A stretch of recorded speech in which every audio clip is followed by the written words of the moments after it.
प्रिय विद्यार्थियों, आज BA part first paper first भौतिक भूगोल का एक चैप्टर लेंगे।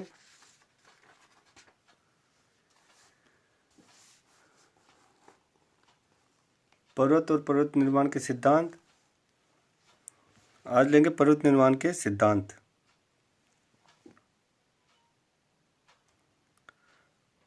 पृथ्वी के भूपटल पर पर्वत निर्माण की क्रिया प्रदेश के किसी न किसी भाग में आवश्यक रूप से होती रही है तथा यह निर्माण निश्चित युगों में सक्रिय रूप में होता है।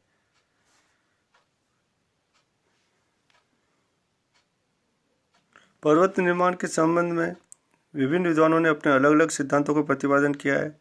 इन सिद्धांतों को दो वर्गों में रखा जाता है। प्रथम वर्ग के अंतर्गत उन सिद्धांतों को रखा जाता है जिसके अनुसार भूपटल पर पर्वतों का निर्माण धरातलीय क्षैतिज संचलन के कारण भूपटल में सिकुड़न एवं वलन होने से होता है। दूसरे वर्ग के अंतर्गत उन सिद्धांतों को सम्मिलित किया जाता है जिसके अनुसार पर्वतों का निर्माण लंबवत संचलन के कारण होता है। संकुचन सिद्धांत कोबर तथा जेफरीज के सिद्धांत, महाद्वीपीय प्रवाह के सिद्धांत वेगनर, होम्स, जोली तथा डेली के सिद्धांत।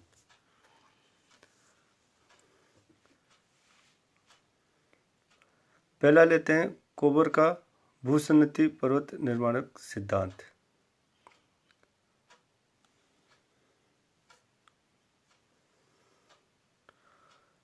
कोबर के विचार में कोबर ने अपने पर्वतीकरण संबंधी विचारों का सम्मिश्रण किया है।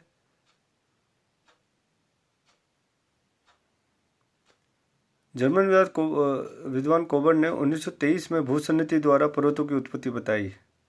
उनका मुख्य उद्देश्य प्राचीन दृढ़ भूखंडों व भूसन्निधियों में संबंध स्थापित करना था। इनका सिद्धांत संकुचन शक्ति पर आधारित है, जिसमें अग्रदेशों में गति होने से संपीड़न बल उत्पन्न होता है तथा भूसन्निधि का तलछट पर्वत का रूप धारण कर लेता है।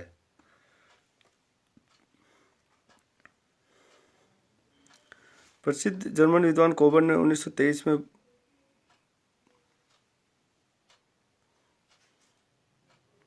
पर्वतों की उत्पत्ति भूसन्निधियों द्वारा बताई। उनका मुख्य उद्देश्य प्राचीन दृढ़ भूखंडों व भूसन्निधियों में संबंध स्थापित करना था। इनका सिद्धांत संकुचन शक्ति पर आधारित था, जिसमें अग्रदेशों में गति होने से संपीड़न बल उत्पन्न होता है तथा भूसन्निधि का तलछट पर्वत का रूप धारण कर लेता है।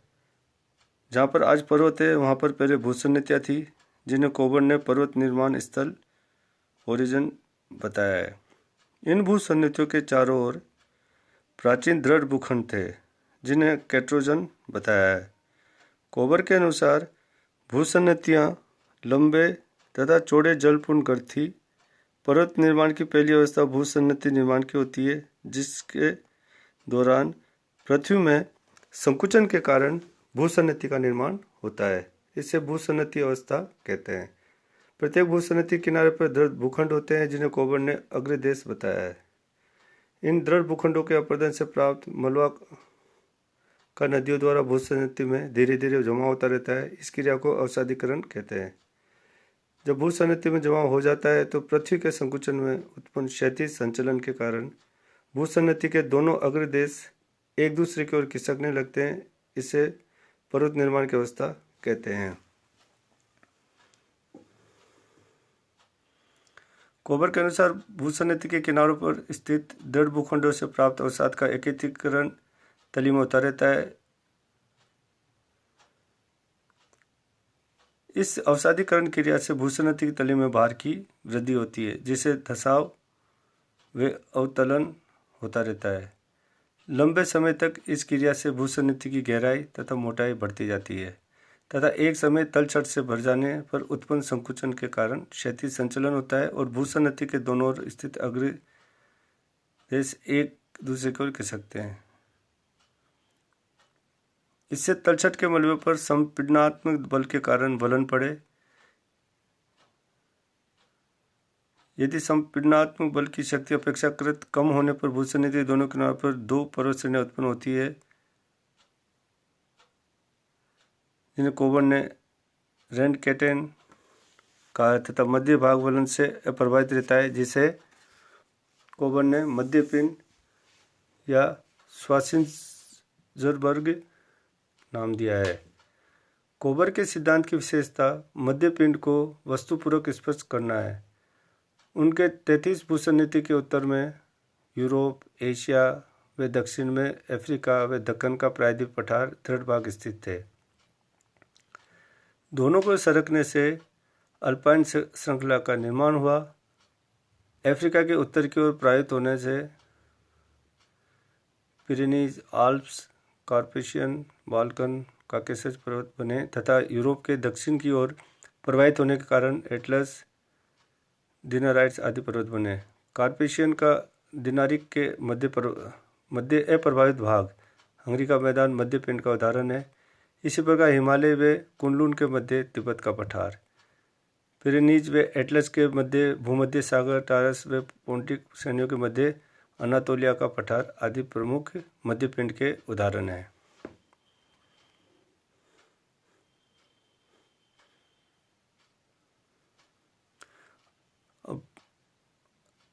आलोचना भी की गई कोबर के सिद्धांतों की। कोबर का सिद्धांत पर्वतीकरण के कई तथ्यों की व्याख्या तो करता है, परंतु कुछ दोष निम्न है।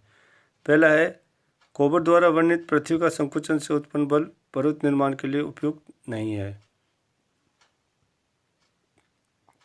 दूसरा है, कोबर ने दोनों अग्रदेशों को गतिशील माना है, जबकि स्वेस ने एक भाग को गतिशील माना तथा दूसरे को स्थिर माना। खिसकने वाले भाग को पृष्ठ प्रदेश तथा स्थिर भाग पार्श्व अग्रदेश कहलाता है, परंतु स्वेस का यह मत प्लेट विवर्तनिक के बाद कमजोर पड़ गया है। तीसरा,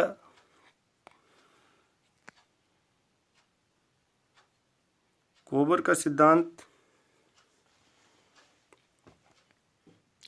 पूर्व पश्चिम दिशा में विस्तृत आल्प्स व हिमालय की उत्पत्ति को तो स्पष्ट करता है, परंतु उत्तर से दक्षिण में विस्तृत रॉकीज व एंडीज की उत्पत्ति का समाधान नहीं हो पाता है। उपरोक्त दोषों के बावजूद भूसन्नति सिद्धांत की प्लेट विवर्तनिकी के सिद्धांत के साथ तुलना करने पर यह सिद्धांत पर्वत निर्माण की प्रक्रिया को समझाने में सहायक सिद्ध हो सकता है। आग्नेय चट्टानों से पठारी भागों की उत्पत्ति हुई तथा अवसादी ये पर्वतीय क्रम उत्पन्न हुए, जिससे उनमें मोड़ वलन संभव हो पाया, तथा अप्रभावित भाग उष्ण पठारी संरचना का उदाहरण है, जो कोबर के मध्य पिंड की तर्कसंगत व्याख्या उत्पत्ति के कारणों को लेकर करता है। क्योंकि आग्नेय कठोर व दृढ़ चट्टानें हैं, इसलिए उन पर वलन नहीं पड़ सकता और ये भाग बिना वलन पड़े ऊपर उठे। प्लेटों के दबाव तथा गति के कारण कोबर ने भूसन्नति सिद्धांत में न केवल पर्वतों की उत्पत्ति वरन महाद्वीप तथा महासागरों के जन्म पर भी प्रकाश डाला। उन्होंने प्राचीन दृढ़ भूखंडों तथा अपेक्षाकृत गतिशील भूसन्नतियों के मध्य संबंध स्थापित करते हुए स्पष्ट किया कि क्या ये प्राचीन दृढ़ भूखंड वर्तमान वली तथा महाद्वीपों के आधार है। ये कोबर का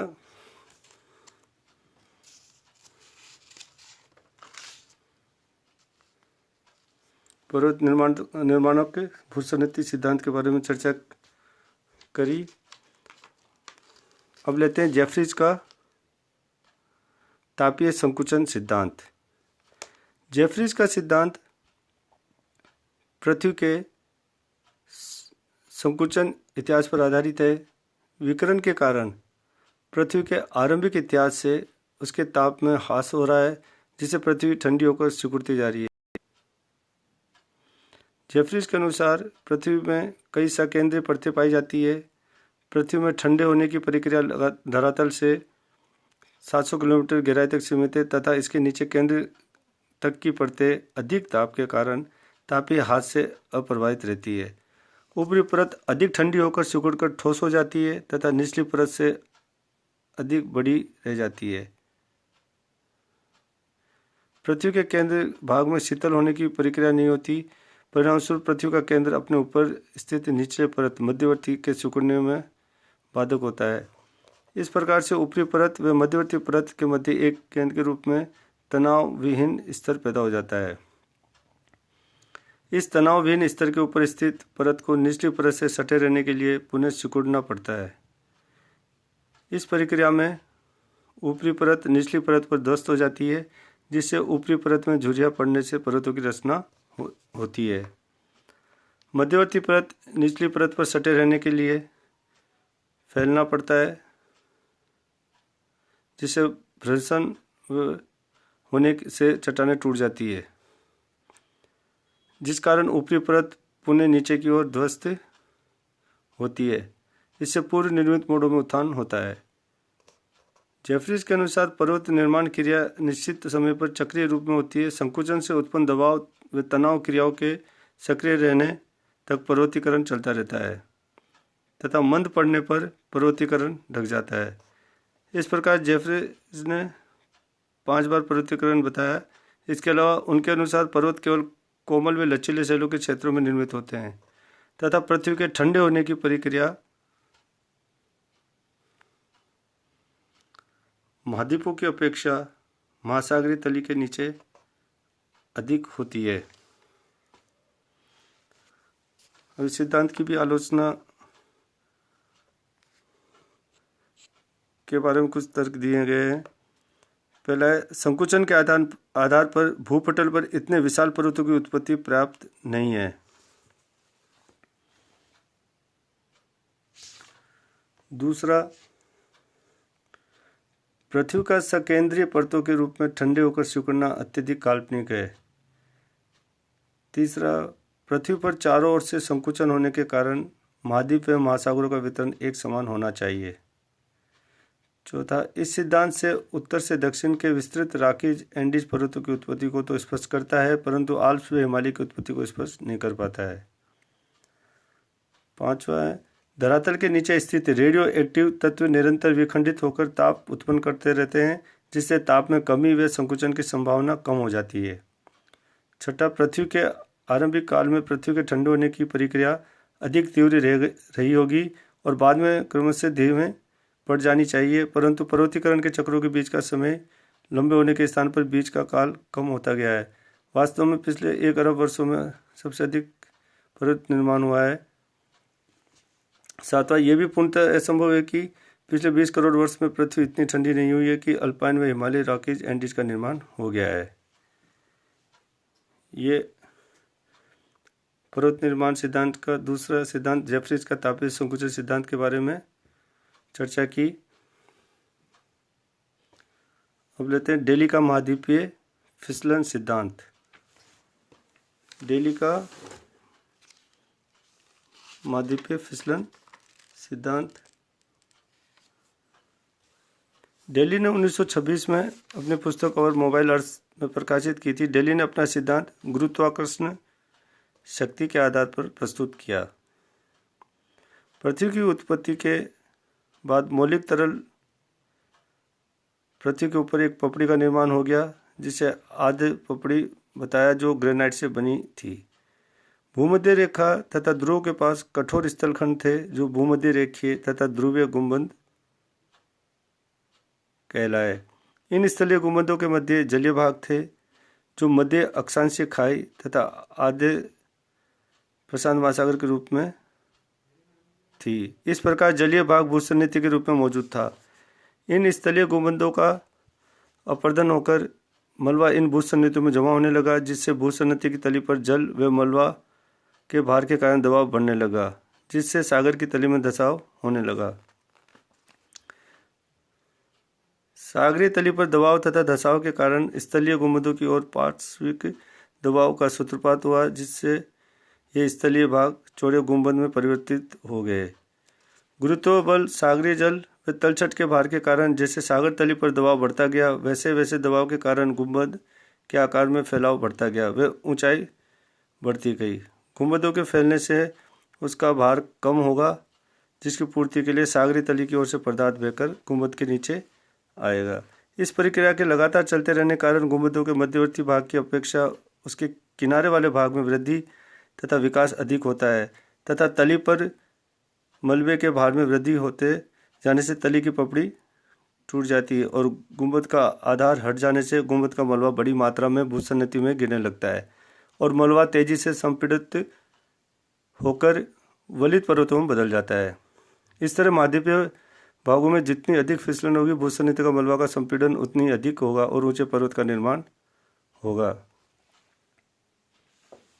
भूसन्नति की तली का टूटा भाग अति स्तर में डूब जाता है तथा अधिक तापमान के कारण पिघल जाता है, जिससे आयतन में विस्तार होता है और पर्वतों में पुनः उत्थान होता है। डेली के सिद्धांत द्वारा आल्प्स हिमालय का निर्माण महाद्वीपीय भाग के मध्य अक्षांशीय खाई की ओर फिसलने से हुआ है तथा रॉकीज एंडीज का निर्माण महाद्वीपीय भाग के प्रशांत महासागर की ओर फिसलने से हुआ है। आलोचना। पहला, दिल्ली ने पृथ्वी की संरचना का गलत विवरण दिया है क्योंकि ऊपरी अधिस्तर में अधिक संघन नहीं है। कुछ दिल्ली का महाद्वीपीय फिसलन सिद्धांत के आलोचना की गई है जो इस प्रकार है। दिल्ली ने प्रत्येक सागरीय भाग को भूसन्नति माना जो वास्तव में उथली लंबे सक्रिय जलीय भाग होती है। दिल्ली ने पर्वत निर्माण प्रक्रिया का भ्रामक विवरण दिया है। दिल्ली का सिद्धांत कल्पित तथ्यों पर आधारित है जिनके पक्ष में वैज्ञानिक प्रमाण नहीं है। आज अपन ने ये 3 सिद्धांतों का अध्ययन किया। पहला है कोबर का भूसन्नति पर्वत निर्माणक सिद्धांत, दूसरा जेफरीज का तापीय संकुचन सिद्धांत, तीसरा दिल्ली का महाद्वीपीय फिसलन सिद्धांत।